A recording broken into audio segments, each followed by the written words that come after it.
Olá, criativos! Meu nome é André e bem-vindos à Fantástica Fábrica Criativa. Eu já falei aqui no canal sobre storytelling, como que você consegue montar uma história, como é importante você utilizar a verdade dentro dela. Mas hoje eu quero falar para vocês como que você consegue utilizar o storytelling no marketing digital.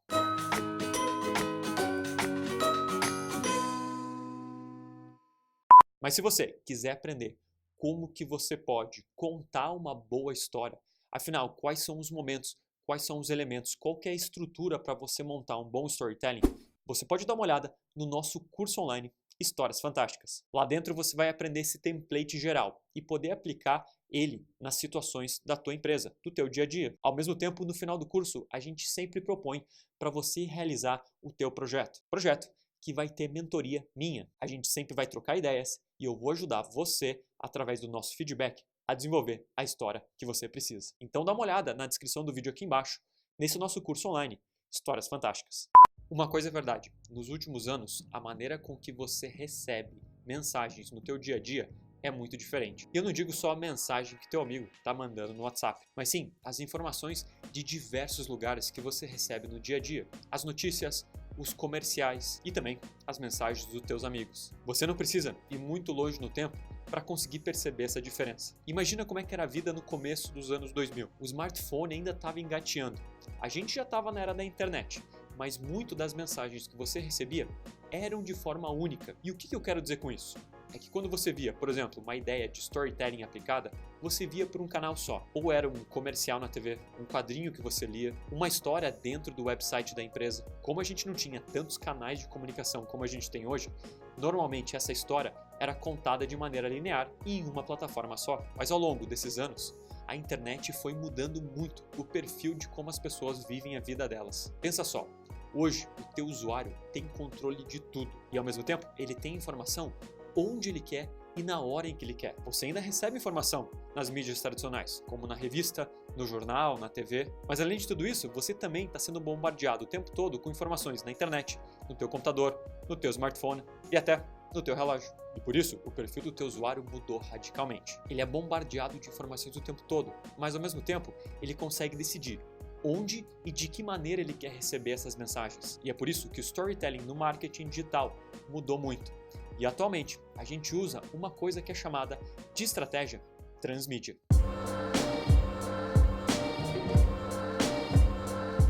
Transmídia pode parecer um nome complicado, mas na verdade é mais simples do que parece. É a ideia da gente passar uma mensagem, uma história, através de mídias diferentes. É muito diverso a maneira com que você se comunica, no rádio, na TV ou numa mídia escrita, mas até mesmo hoje, quando a gente fala de marketing digital e das redes sociais, cada rede tem uma particularidade diferente. O YouTube, onde ele é focado mais em vídeo, tem um público mais masculino e as pessoas estão dispostas a passar mais tempo vendo o conteúdo ali dentro. O Instagram, que é normalmente uma plataforma mais baseada em imagens, em que as pessoas não vão passar muito tempo lendo texto ali dentro. E também tem um foco maior em pessoas mais jovens. Você pega o Facebook, uma plataforma que aceita tanto imagens como textos um pouco mais longos, mas que nesse momento está trabalhando com um público mais velho. O LinkedIn, pessoas ligadas mais em conteúdo corporativo. Enfim, cada plataforma tem uma cara e um público diferente. E o que não dá certo hoje é você trabalhar de forma linear. É criar uma história igual e tentar replicar em todas essas plataformas. E essa é a ideia de estratégia transmídia. Antigamente, você criava uma história diferente para cada canal. Você tinha o teu comercial de TV, você tinha o filme no cinema, você tinha o quadrinho. Cada um era uma história isolada e linear. Atualmente, a gente trabalha com pedaços que ao se conectarem, formam, daí sim, essa tua grande história. E para fazer isso, a gente utiliza mídias diferentes, respeitando as características de cada uma delas. O que é importante quando a gente fala de estratégia transmídia é levar em consideração 4 coisas. A primeira coisa, obviamente, é que ela tem que ser multiplataforma. Você vai tentar abranger a maioria dos canais possíveis. A partir dessa tua história central, você vai respeitar as particularidades de cada uma dessas mídias. Você vai, por exemplo, postar uma foto no Instagram sobre um dos personagens da tua história e postar uma descrição curta, ou fazer um vídeo no YouTube de 1 minuto e meio contando uma parte da história. Que ao todo, elas vão se conectando. Outra coisa é que a tua história vai ser personalizada. Cada vez mais, as pessoas procuram experiências feitas para ela. As empresas começam a se moldar aos gostos do usuário, e não o usuário vai se moldar à empresa. É por isso que é importante a empresa entender o momento que a sociedade está, o que ela quer ver, o que ela quer escutar. Outra coisa importante é que ela seja uma experiência social. Os usuários que estão vendo essa história tem que se conectar. E por ser uma experiência social, as pessoas gostam muito de compartilhar. É a ideia de você criar experiências onde esses usuários podem influenciar na tua história. Eles podem tomar decisões lá dentro, eles podem comentar, eles podem contribuir. E levando em consideração esses 4 pontos, você começa a montar a tua estratégia de transmídia utilizando o storytelling. E para te ajudar a começar a sair do zero, eu tenho 5 perguntas que vão te guiar, facilitar muito a tua vida. O primeiro de tudo é você pensar que história você quer contar. A gente já ensinou em outros vídeos como que você utiliza o storytelling. E o importante aqui, o primeiro passo, é criar sim essa tua história linear. É ver a história como um todo, numa linha temporal. Depois que você criar essa tua história completa, aí sim você vai decidir quais mídias você quer usar. Afinal, como que você vai entregar essa história? Você pode quebrar pequenos pontos dessa história e colocar em mídias diferentes. Depois que você definir esses 2 primeiros passos, você vai começar a tratar da audiência. Que tipo de participação eu quero da minha audiência? As pessoas vão poder comentar? Elas vão poder distribuir a minha história? Elas vão poder escolher caminhos diferentes? E tem uma quarta pergunta que é muito relacionada com a participação da tua audiência. Se minha audiência vai poder tomar decisões dentro da minha história, como que essas decisões vão afetar a história? Afinal, ele pode decidir por um caminho X ou Y. Essa história vai tomando forma à medida que minha audiência vai participando. Quanto mais aberta for a tua história e mais participação a tua audiência tiver ali dentro, mais trabalho vai dar. Mas também, mais diferenciada a tua experiência vai ser. E uma última pergunta é, o quanto da tua história vai estar no mundo virtual e o quanto vai estar no mundo real? Você pode utilizar só o marketing digital, só as mídias, mas eu também posso colocar uma parte da história que vai acontecer no mundo real, fazer o teu usuário ir até a loja, interagir com uma marca, por exemplo, com um produto. E para ilustrar um pouco mais, você entender melhor como que funciona essa estratégia de transmídia, deixa eu te contar como foi feita a promoção do filme do Batman, O Cavaleiro das Trevas. Esse foi um filme que teve um assunto muito polêmico, porque foi a primeira vez que apareceu o Heath Ledger como Coringa. A maioria das pessoas tinham a ideia do Jack Nicholson, do filme do Tim Burton, de 1989.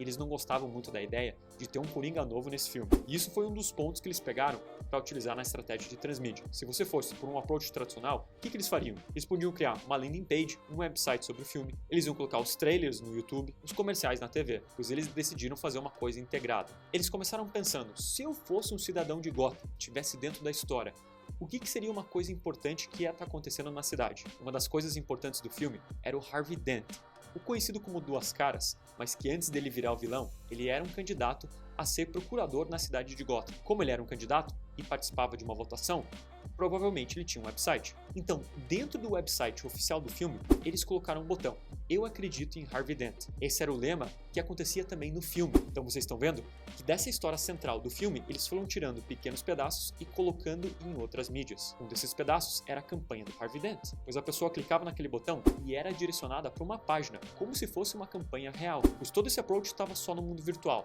Mas eles decidiram também colocar um pouco dessa experiência no mundo real. Eles foram em lojas de quadrinhos nos Estados Unidos e colocaram escondidas em alguns gibis umas cartas do Coringa. E nessa carta também tinha um website onde você poderia entrar. Quando a pessoa acessava esse website, você tinha o mesmo pôster da campanha Eu Acredito em Harvey Dent, mas dessa vez rabiscado como se o Coringa tivesse pichado ele. E lá tinha uma mensagem.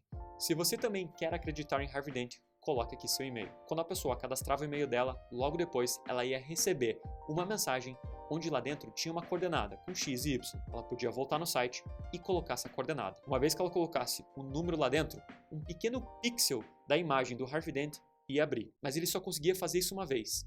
Então o que ele tinha que fazer? A experiência começou a ser social. A pessoa começava a postar. Ela postava o cartão do Coringa que ela achou na loja de gibi. As outras pessoas começavam a comentar sobre isso. Elas começavam a recomendar o site para outros amigos, porque eles queriam que as pessoas se cadastrassem e que os pixels daquela foto fossem liberando cada vez mais. Isso gerou uma campanha viral. A Warner Brothers, que era a empresa que estava promovendo o filme, não teve que gastar mais nenhum dinheiro. As pessoas estavam fazendo o trabalho por elas. E à medida que as pessoas iam liberando pixel por pixel, você viu o que estava ali embaixo. Era a primeira foto do Heath Ledger como Coringa. Nenhuma pessoa tinha visto isso antes. Eles fizeram toda essa campanha pegando pedaços da história original do filme para promover ele. E você viu como ela foi participativa, como ela foi social, como eles pegaram pedaços dessa história e colocaram em mídias diferentes, tanto no mundo real como no mundo virtual, e criaram uma experiência completamente diferente do que o tradicional que era visto antes. Pois é isso, criativos. Vocês viram que contar histórias em diversas plataformas permite que o teu conteúdo seja do tamanho certo, esteja no momento certo, no lugar certo. Isso vai criar para o teu usuário uma experiência muito maior e recompensadora e, consequentemente, muito mais lucrativa para você. E como sempre, obrigado por assistir.